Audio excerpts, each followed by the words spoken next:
இன்றைக்கி நம்ம பார்க்க போகிறது எப்பவும் போல் நம்மளோட ஃபேவரட் கத்திரிக்காயை வச்சு தான். கத்திரிக்காயில் இதை சட்னின்னு சொல்லலாம், போர்த்தா ரெசிபின்னு சொல்லலாம். செய்யலாமா?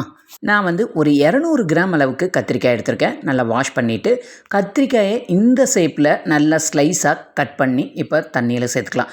நல்லா வாஷ் பண்ணிவிட்டு இப்போ நம்ம கட் பண்ணி எடுத்து வச்சுருக்க எல்லா கத்திரிக்காயும் ஒரு பிளேட்டுக்கு மாற்றிடுங்க. ஒரு அரை டீஸ்பூன் அளவுக்கு மஞ்சள் தூள் மேலாப்பில் தூவி விட்டுருங்க.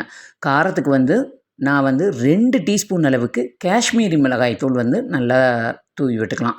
தேவையான அளவுக்கு உப்பும் சேர்த்துட்டு 1 டேபிள் ஸ்பூன் அளவுக்கு தேங்காய் எண்ணெய் நல்லா மேலாப்பில் ஊற்றி இதை மிக்ஸ் பண்ணுறதுக்கு கொஞ்சமாக தண்ணி சேர்த்து மசாலாவை கத்திரிக்காயில் நல்லா இந்த மாதிரி கோட் ஆகிற மாதிரி நல்லா மசாலா மிக்ஸ் பண்ணி ஒரு 5 நிமிஷம் மட்டும் ஊற வச்சு எடுத்துருங்க. அதுக்கப்புறமா ஒரு தோசை டவாவில் கொஞ்சமாக தேங்காய் எண்ணெய் சேர்த்துட்டு நம்ம மிக்ஸ் பண்ணி வச்சுருக்க கத்திரிக்காயை இந்த டவாவில் சேர்த்து 2 சைடும் திருப்பி போட்டு நல்லா கருகாமல் பொன்னிறமாக வேக வச்சு எடுங்க. பாருங்கள், இந்த அளவுக்கு நல்லா வெந்ததுக்கப்புறமா இதை ஒரு பிளேட்டில் மாற்றிக்கோங்க. அதே தோசை டவாவில் கொஞ்சமாக தேங்காய் எண்ணெய் சேர்த்துட்டு ஒரு 10 பல்லு பூண்டு நல்லா பாதி வதங்குற வரை வெயிட் பண்ணுங்கள். அது வதங்கினதுக்கப்புறமா ஒரு 4 வரமிளகாய் இதோடு சேர்த்து நல்லா வதக்கி பூண்டையும் வரமிளகாயும் தனியாக எடுத்து வச்சுக்கலாம்.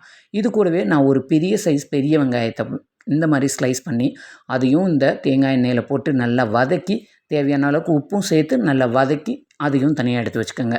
இப்போ ஒரு இடிக்கல்ல நம்ம வதக்கி எடுத்து வச்சுருக்கிற பூண்டையும் வரமிளகாயையும் நல்லா இதில் ஒரு 3/4 பதத்துக்கு அரைச்சி எடுத்துக்கோங்க. பாருங்கள், இந்த அளவுக்கு அரைச்சதுக்கப்புறமா நம்ம வதக்கி எடுத்து வச்சுருக்க பெரிய வெங்காயம் இருக்கு இல்லையா, அதையும் இதோடு சேர்த்துருங்க.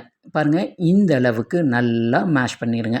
அதுக்கப்புறம் நம்ம ஃப்ரை பண்ணி எடுத்து வச்சுருக்க கத்திரிக்காயும் இதோடு சேர்த்துட்டு ரொம்ப நைஸாக இல்லாமல் கொரகொரப்பாக இருக்கிற மாதிரி 80 to 90% கொரகொரப்பாக தேவையான அளவுக்கு உப்பும் சேர்த்துட்டு இந்த அளவுக்கு நல்லா இடிக்கல்ல நல்லா அரைச்சி எடுத்துட்டு கடைசியாக ஒரு அரை பெரிய வெங்காயம் மட்டும் பொடியாக சாப் பண்ணி மேலாப்பில் தூவிட்டு இது கூட 2 பச்சை மிளகாயும் கொஞ்சமாக மல்லி இலையும் நல்ல பொடியாக கட் பண்ணி அதையும் மேலாப்பில் தூவி நல்லா மிக்ஸ் பண்ணிவிட்டு நல்ல சூடான சாதத்தில் இதை கொஞ்சமாக வச்சு பிசைஞ்சு சாப்பிட்டிங்கன்னா அல்டிமேட்டாக இருக்கும். இதுக்கு சைட் டிஷ்ஷே தேவையில்லை. நீங்கள் வேணும்னா அப்பளம் மட்டும் வச்சுக்கலாம். குழம்பு வைக்கிறதுக்கு போர் அடிக்கிற நேரத்தில் இந்த மாதிரி சிம்பிளான ரெசிபி செஞ்சோம்னா ரொம்ப ரொம்ப ஈஸியாகவும் இருக்கும், டேஸ்டியாகவும் இருக்கும். கண்டிப்பாக இந்த ரெசிபியை நீங்களும் ட்ரை பண்ணி பாருங்கள். இந்த வீடியோ பிடிச்சிருந்தா உங்கள் ஃப்ரெண்ட்ஸ் அண்ட் ஃபேமிலிக்கு ஷேர் பண்ணிவிடுங்க. இது அவங்களுக்கு ரொம்ப ரொம்ப யூஸ்ஃபுல்லாக இருக்கும். மறக்காமல் நம்ம சுபாஷ் டைம் சேனலை லைக் பண்ணி சப்ஸ்கிரைப் பண்ணிடுங்க.